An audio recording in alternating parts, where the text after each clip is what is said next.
როგორ ზიანდება თქვენი ღვთიური ქალური ენერგია არასწორ ურთიერთობაში? 5 რამ, რაც დაგეხმარებათ ამის ამოცნობაში. პირველი, უნდობლობა. ეს ნიშნავს იმას, რომ ერთმანეთს ვერ ენდობით და თქვენი ქალური ენერგია, რომელიც ბუნებრივად მოითხოვს ნდობას და იმას, რომ პარტნიორს ენდოს და თავისუფლად გამოხატოს, ჩაკეტილია. დააკვირდით, ენდობით თუ არა თქვენს პარტნიორს, გენდობათ თუ არა თქვენი პარტნიორი, ასევე წარსულში ურთიერთობებში, რომელიც უკვე დატოვეთ, იყო თუ არა იქ ნდობა. მეორე, თქვენი პარტნიორისთვის დედა ხართ თუ პარტნიორი. ეს ნიშნავს იმას, რომ იღებთ თუ არა სრულ პასუხისმგებლობას ურთიერთობაზე, მზრუნველობს თქვენს პარტნიორზე, ისე როგორც დედა იზრუნებდა შვილზე, თუ გათავისებული გაქვთ თქვენი ღვთიური ქალური ენერგია და თქვენი პარტნიორი გეხმარებათ, რომ თქვენ დარჩეთ თქვენს ქალურ ენერგიაში და არ გადახვიდეთ უფრო მეტად მასკულინურ ენერგიაში. მესამე, ენერგეტიკულად ივსებით თუ იცლებით. ეს ნიშნავს იმას, რომ თქვენი პარტნიორი ან გაძლევთ ენერგიას, ან გართმევთ.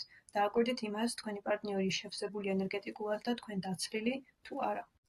მეოთხე, კომუნიკაციის მიუხედავად თქვენს პარტნიორთან არ ხდება არანაირი ცვლილება.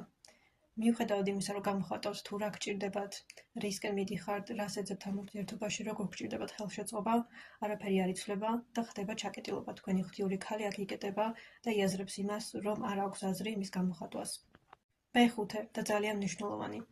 არასწორ ურთიერთობაში ყოფნა მოქმედებს თქვენს ჯანმრთელობაზე. დააკვირდით, გაქვთ თუ არა რაიმე ჯანმრთელობის პრობლემა, რომელიც მხოლოდ ურთიერთობის შემდგომ წამოიჭრა, მაგალითად, კანის პრობლემები, საშვილოსნოს პრობლემები, წონის პრობლემები და ზოგადი სისუსტე, რომელიც ვერანაირად ვერ აიხსნება. იმედია დაგეხმარათ, ეს 5 ინიშნება იმაზე, რომ ხართ თუ არა სწორ ურთიერთობაში, ან იყავით თუ არა სწორ ურთიერთობაში და როგორ დატოვეთ ეს ყველაფერი. ასევე მინდა შეგახსენოთ, რომ აქვს ტაროლოგიური მომსახურება და კურსები, რომელიც შეგიძლიათ ჩემთან გაიაროთ. ასევე ერთ-ერთზე მენტორინგი, რაც ნიშნავს იმას, რომ ერთად გავივლით თქვენს გზას და ვნახავთ, რა რჩევები გეძლევათ. მადლობა და შეხვედრამდე.